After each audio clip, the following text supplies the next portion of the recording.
Hints and lawsuits at the WTO. Trump initiated the promised comprehensive tariff war. Let's examine all the political elements and put them in place. This is the Mendeleva table. Let's figure it out together. Trade wars are essentially economic conflicts between two or more countries.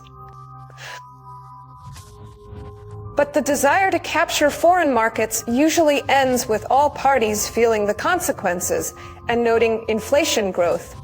It's also a serious threat to the global economy. Donald Trump, right after taking office, under the pretext of fighting drug smuggling and illegal immigrants, began imposing additional tariffs on imports. Now it's known that the U.S. is imposing 25% tariffs on almost all imports from Canada and Mexico, and doubling them on goods from China from 10% to 20%. Retaliatory measures were quick to follow. The president of Mexico hinted at seeking new partner countries, but hasn't revealed any details yet.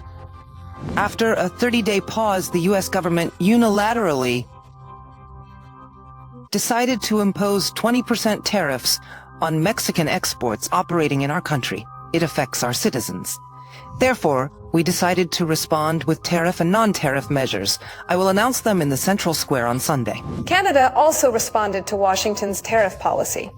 The head of the medical country stated that Ottawa is ready for a trade war with the U.S., and Prime Minister Trudeau directly addressed Trump, recording a video message. Donald, in the 8 years we've worked together, we've achieved great success.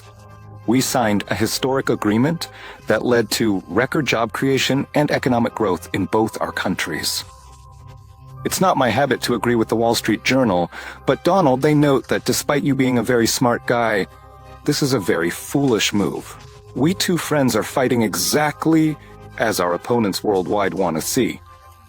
In several Canadian provinces, the sale of American alcohol has been halted, and cafes are actively renaming Americano to Canadiano in protest.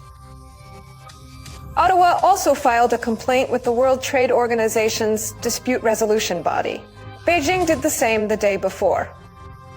Additionally, from March 10th, China is imposing additional tariffs of 10 to 15% on American agricultural products in response to Washington's tariff policy.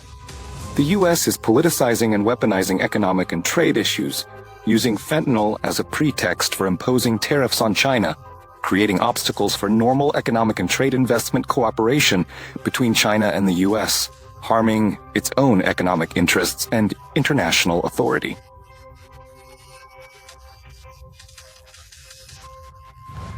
Trump, it seems, does not intend to stop.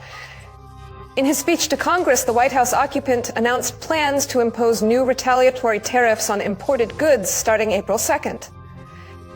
He emphasized that he initially wanted to set the tariff date for April 1st, but decided to postpone it to avoid association with April Fool's Day.